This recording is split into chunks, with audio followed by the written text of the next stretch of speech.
Hang on. Hang right there. Go with them. Watch out. Go with them. Go.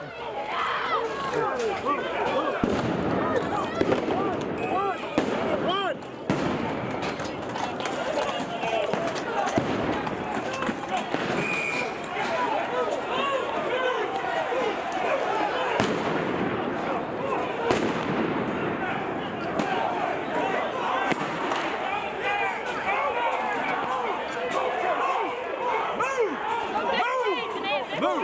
Move now.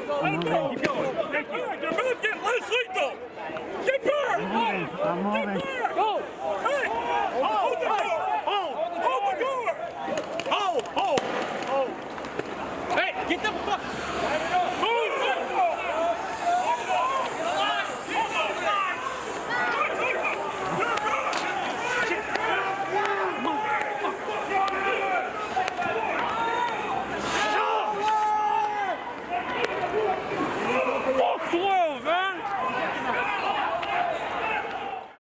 Intense flames in the hills near Los Angeles, California, as wildfires continue to spread. This fire broke out overnight when embers flew into the air, came this direction, and landed on the hillside, starting these new pop-up fires.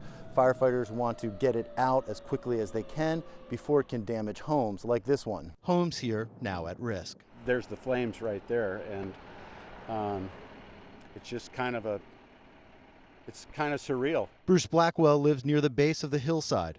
Along with his dog, he waits in his pickup truck as firefighters battle the blaze. Well, that's a bit of comfort right there. 2 more. Another one right here, you know.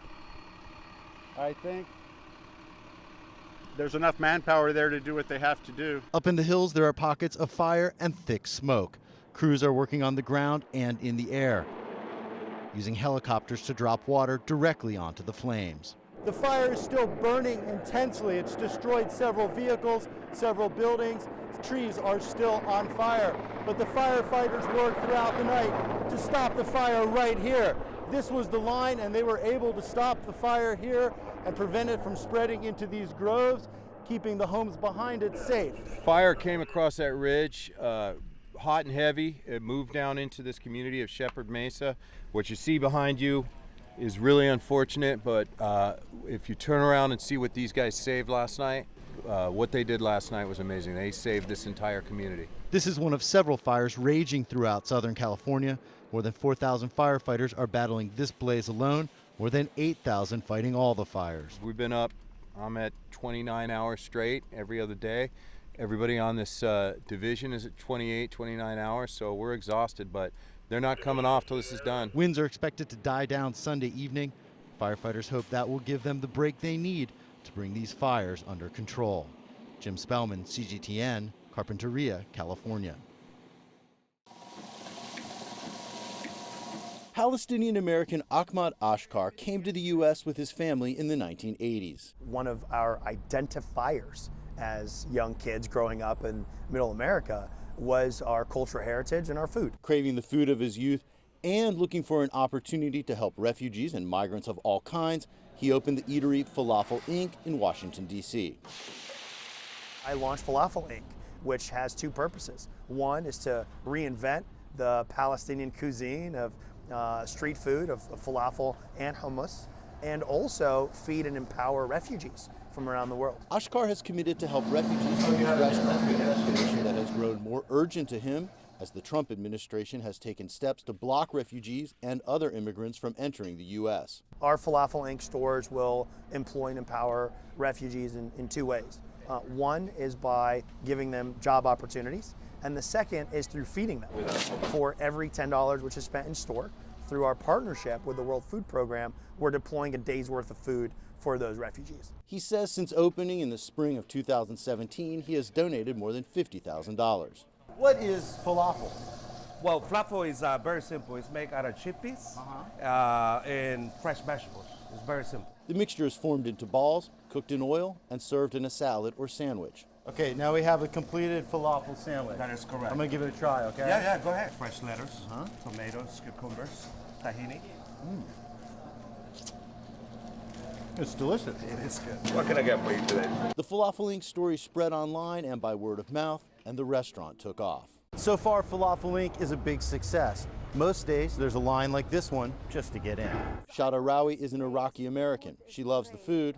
This is the first real falafel I get in Washington, D.C., and it even is competitive with a great falafel in the Middle East. And she loves the mission. People are so overwhelmed with their lives that they don't get the time or the chance to think of others. So others are thinking of others, and I think that's a great thing. Falafel sandwiches. Ahmad Ashkar says he will open 7 more stores soon and hopes to one day have more than 100 shops, spreading comfort food while helping refugees around the world. Jim Spellman, CGTN, Washington. Impacts on the ground that some of these policies could have, and we'll think about a more. And I basically said to her, you know, I have this adventure series called Allison's Adventures, and I'm looking for someone to help me film around the world. Do you want to take off in about 2 weeks? I didn't know her at all. It could have been a complete disaster, and luckily it wasn't. Not necessarily just for advertising.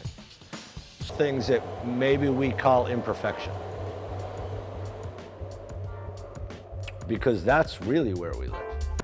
The golden ticket is called an H-1B visa. In the end, all of the G7 members signed off on a final communique. There's precedence for that, but here it wasn't a given. You talked about China's perception. I was growing up in Southern California. I can still remember looking at the LA Times, seeing pictures of Mao and Nixon. And every kid that goes through our program shows a huge growth in all of their other classes and a much more higher retention in high school. So it's an arts program that works with the DC public schools and Virginia and Maryland schools. It's interesting though.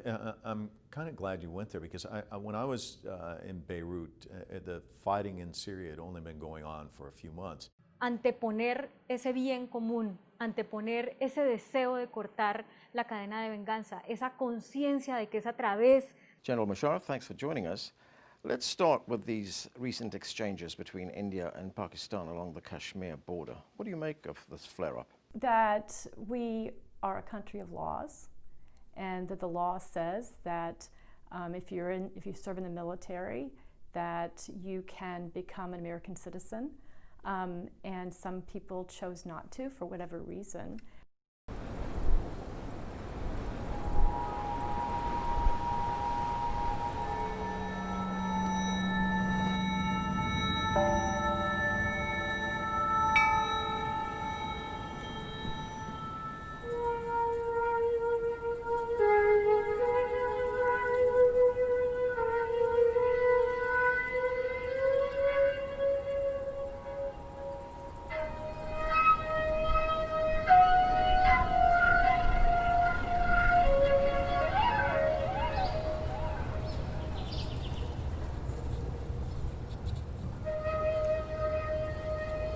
Chinese civilization and its perspective of life are very heavily integrated with nature.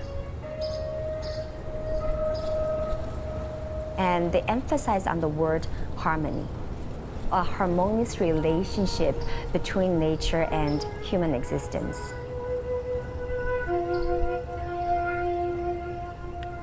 So Chinese wushu is built on many of the traditional Chinese philosophies.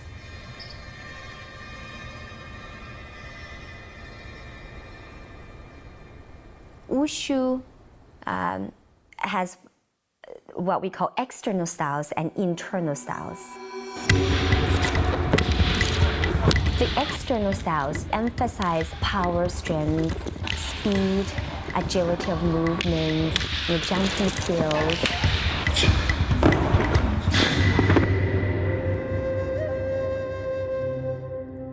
The internal styles tend to be a lot slower, and they appear a lot softer.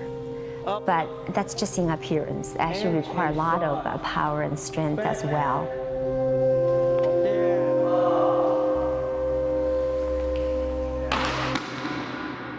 Well-rounded martial artist hardly makes any clear distinction between external and internal styles. It's just like the yin and yang, right? They're the two aspects of this unity. Helen's got cancer, lymphoma, and it's a very aggressive, very rare kind of lymphoma.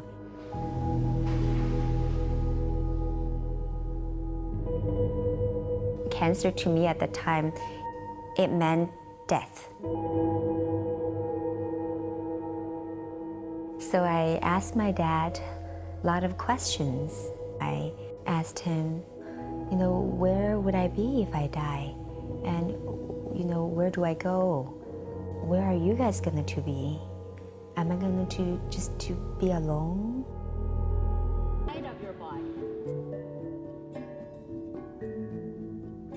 It's about experiencing the good and the bad, and yet not be stuck in either.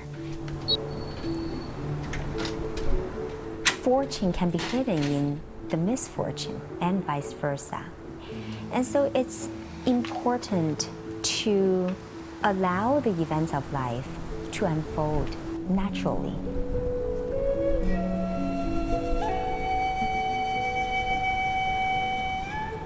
When people experience pain, it's very easy for them to escape from it or avoid it. And it actually takes great inner strength to accept things just as they are, right? Accept the good and the bad. That's how you make peace with yourself.